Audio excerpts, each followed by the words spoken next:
parents m'appellent Henrietta Princesse. Aujourd'hui, je débute un peu une histoire que je vais commencer à vous rencontrer au fur et à mesure que je vais commencer à grandir. J'espère que vous allez bien la Chine et aujourd'hui, je sortirai beaucoup de secrets de plusieurs choses qui s'est passées chez nous à la maison. Donc, je vais commencer pendant le début de mon existence jusqu'à ce que je vienne au monde. Êtes-vous prête, la Chine? Alors, tout a débuté en novembre. Comme je vous avais dit, après l'anniversaire de ma mère a commencé à avoir des malaises. Je vais vous donner quelques symptômes de malaise que ma mère avait. Ma mère avait des fatigues générales. Ma mère avait froid comme si elle avait la fièvre. Ma mère avait le manque d'appétit. En tout, elle avait vraiment beaucoup de malaise. C'est alors qu'elle est allée acheter un test de grossesse parce qu'il y a une personne qui lui avait dit pourquoi ne pas voir, peut-être tu peux être enceinte. Elle n'était pas encore sûre, mais c'était déjà une histoire qu'elle avait parlé avec mon père et mon père et ma mère voulaient avoir un enfant, mon papa et ma maman. Alors, pendant ces temps, ma maman a acheté un test de grossesse. Elle a testé le test de grossesse le 24 novembre. Et voici les résultats, je vous laisse découvrir. Et voilà! Les résultats étaient positifs. Alors, ma mère était très heureuse, mais en même temps aussi, ma mère était très inquiète. Elle avait très peur de rencontrer à ma grand-mère, Charlotte, qu'elle était enceinte, vous savez. J'ai entendu parler que ma grand-mère Charlotte prie beaucoup. En tout cas, je l'écoutais beaucoup, hein. Ma mère avait très peur. Elle ne savait pas encore comment ma grand-mère allait réagir face à la nouvelle. Est-ce que ma grand-mère allait être contente? Est-ce que ma grand-mère allait être énervée? Ma mère ne savait pas. Mais elle a quand même pris courage. Elle est allée raconter à ma belle-mère qu'elle avait de malaise, qu'elle avait de fatigue, qu'elle n'arrivait plus à manger.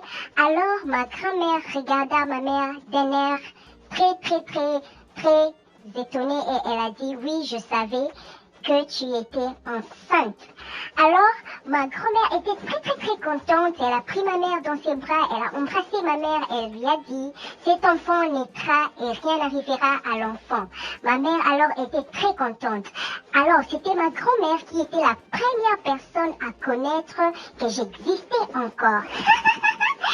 En tout cas, restez là, je vais continuer l'histoire. Ça va devenir en tout cas très intéressant de plus en plus. Alors, ma mère a informé mon père. Mon papa Evie Kikouli, était la deuxième personne à être informée. Ma mère a dit à mon papa Evie Kikouli, tu sais quoi, je suis enceinte. Mon papa était non, tu es en train de mentir. Ma maman a alors envoyé ce test de grossesse à mon père.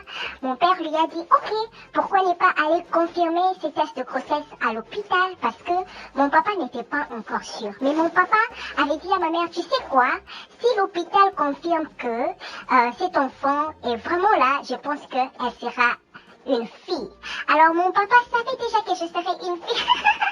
Papa Evie, je t'aime beaucoup. Mon papa savait déjà que j'étais une princesse dès le début de mon existence. Alors ma mère est partie à l'hôpital en novembre. Elle a vu le médecin. Le médecin lui a vraiment confirmé qu'elle était bel et bien enceinte. Alors, asseyez-vous, accrochez-vous, parce que je vais sortir un gros secret, la Chine. Asseyez-vous et accrochez-vous. Alors, pendant ces temps que mes parents, ma maman et mon papa étaient en train de savourer quelque chose de grand s'est préparé. Vous savez qu'il y a un groupe de gens qu'on appelle les zozos. Il faut pas... Non, je vais pas parler très fort, Je parlerai lentement, il faut pas qu'ils écoutent que je les connaisse, hein. Alors, ces groupes de gens, les zozos, ont sorti un voice où mon papa Evie Kikouli était en train de nier sa relation avec ma maman Karine Mukundi. Oups! J'ai sorti la vérité.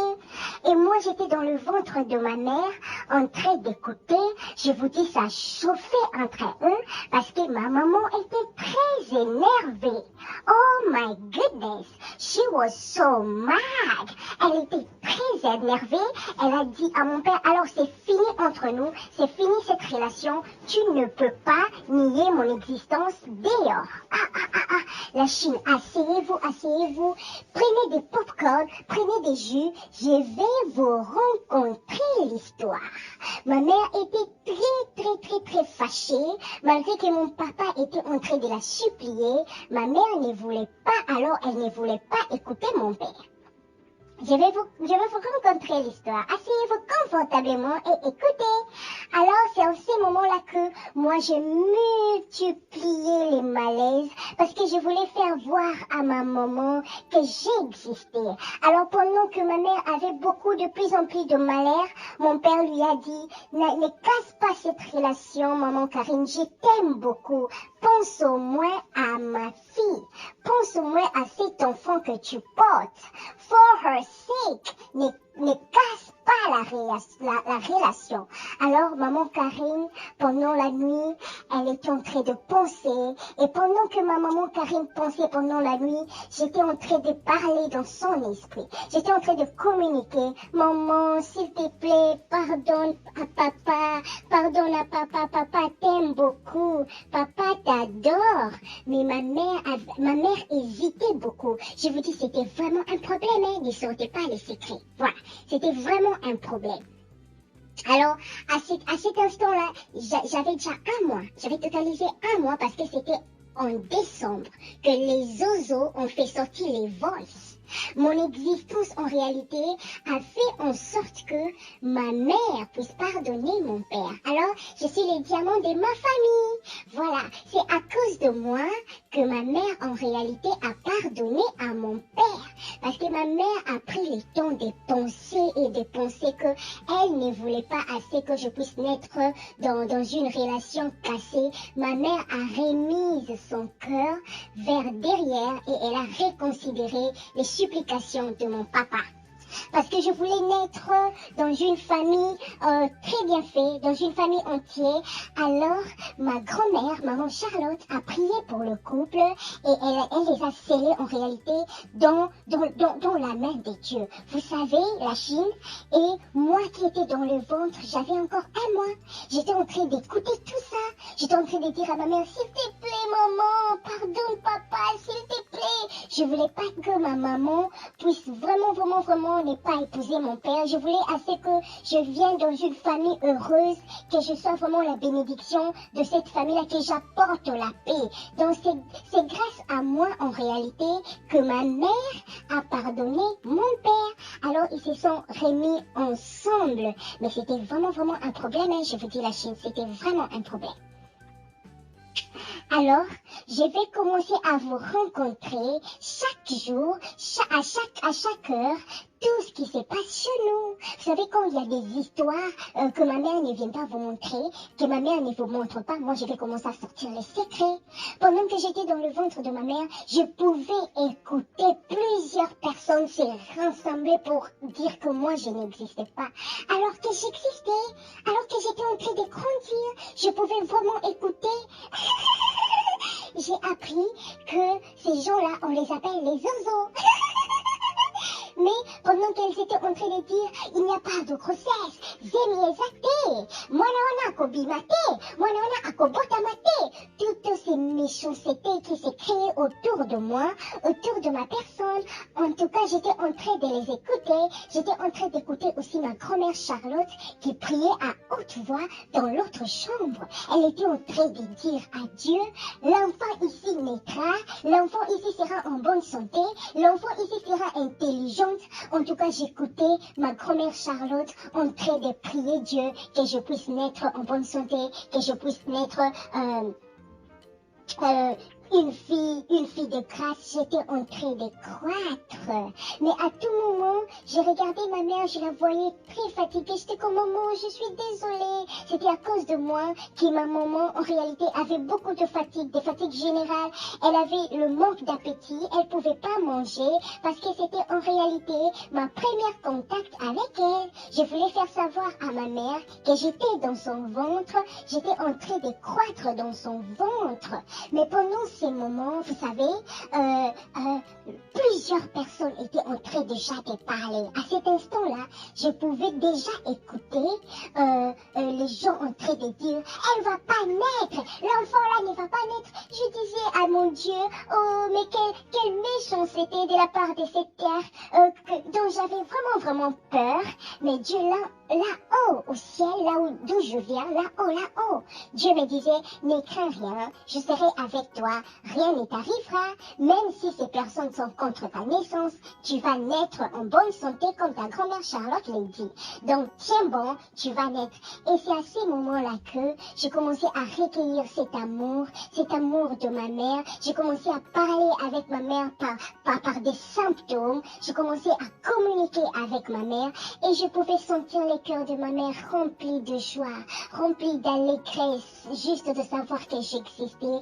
Elle touchait son ventre de temps en temps et quand elle touchait son ventre, je sentais dans mon cœur une sorte de chaleur d'amour qui traversait mon esprit et j'étais en train de dire dans mon cœur, maman Karine, je t'aime aussi. À tout moment que maman Karine touchait son ventre, à tout moment que maman Karine mettait sa main dans son ventre, moi je sentais cet amour qui traversait vraiment mon cœur, qui traversait toute mon âme, ça traversait tout mon esprit et ça me donnait la force de continuer à naître.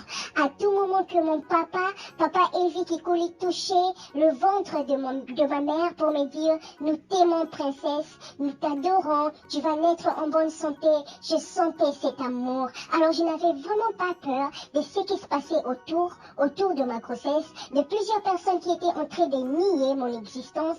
En tout cas, à un certain moment, je me disais, je dois croître avec force. Et mes parents, puisque mes parents étaient encore ensemble, ça m'a donné la force de naître, ça m'a donné la force d'être parmi vous, parce que j'étais la bénédiction de mes parents. En tout cas, si vous avez vraiment aimé l'histoire, n'oubliez pas de vous abonner sur ma chaîne.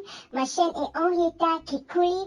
Abonnez-vous. Alors, pour continuer avec l'histoire, comme je vous ai dit, je vais commencer à venir ici et à rencontrer pour vous les histoires. Tout ce qui se passe chez nous, je vous rassure que je cacherai rien. Je vais venir vous dire tout. S'il y a une mouche qui passe, je viendrai ici vous parler. Je viendrai ici vous dire coucou la Chine. Écoutez, je viendrai ici pour vous parler. Je viendrai ici pour vous rencontrer et les histoires qui se passent chez nous, la joie qui s'est passée chez nous quand ma mère a appris qu'elle me portait. Elle avait une sorte de joie qu'elle portait tout le jour dans son cœur. Elle touchait son ventre en me bénissant, en me disant que ma fille, en tout cas, tu seras une étoile, tu seras un enfant béni, tu apporteras la joie dans ma vie, tu apporteras la joie dans la vie de ton père. En tout cas, c'est tous les jours que je recevais ces bénédictions de ma mère, je recevais aussi ces bénédictions de mon père, je recevais aussi ces bénédictions de ma grand-mère. Toute la famille qui connaissait la nouvelle était en train de me bénir en réalité. N'oubliez pas aussi, on m'a dit que vous aussi, la Chine, vous m'avez béni, hein? Waouh! J'ai appris que plusieurs mamans chinoises étaient en train de prier pour moi. Plusieurs personnes étaient en train de me mettre dans le main du Seigneur parce que, en réalité, il y avait plusieurs gens qui ne voulaient pas que je puisse naître. En tout cas, elles ont tout fait pour que je ne puisse pas naître, mais je vous rassure que dès les ventres de ma mère, je pouvais écouter des murmures de gens, combien de gens étaient fâchés d'apprendre que je devais naître. Ouf! Je vous dis, je viendrai vous rencontrer une nouvelle histoire, une nouvelle étape, parce qu'aujourd'hui c'est juste le premier épisode, et il viendra le deuxième épisode où j'ouvrirai plusieurs secrets que vous ne connaissez pas la Chine. En tout cas, je viendrai ici communiquer avec vous rencontrer les histoires qui se passent à l'intérieur de chez nous, in our home, how my mom was so hard on my father. Oh my gosh! Mais aujourd'hui, là, je vous rassure, ma mère aime beaucoup mon père, ma maman adore mon père et mon papa adore ma maman. Ils sont ensemble et j'ai aussi entendu qu'ils vont se marier bientôt. Ils vont se marier bientôt. Savez la Chine? En tout cas, ça me fait rire parce que je suis très contente qu'enfin, à cause de moi, mon père, mon papa, mon papa et en réalité ma maman vont se marier. Et j'ai entendu que la date, c'est en réalité les 3 septembre. Faut pas parler. la date, c'est en réalité le 3 septembre. Il faut pas parler, il faut pas parler, il faut pas que les oiseaux vont nous écouter. Il faut pas que les oiseaux vont nous écouter. Il faut que nous puissions parler ça très bas, so they won't hear us. Let us be so responsible. Let us be so responsible so they won't hear us talking. Si vous avez aimé mon histoire, n'oubliez pas de vous abonner ici, dans notre chaîne Henrietta Princesse. Et n'oubliez pas que je vais commencer à venir de temps en temps à parler avec vous.